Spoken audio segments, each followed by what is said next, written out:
Эми белиз бул ички документтер менен далилдендик. Ушуну менен Сегизбаевдин, Атамбаевдин бизге койгон күнөөсү орусча айтканда несостоятельный экен 100% далилденди.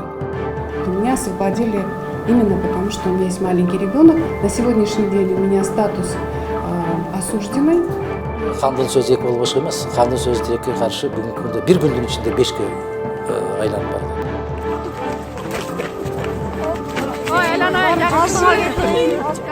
Нам надо было исполнить решение суда.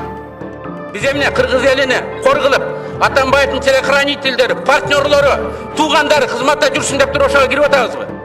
Bir жылда 105 000 жумуш орун түзүлүптүр. Ошого ишенесиңерби?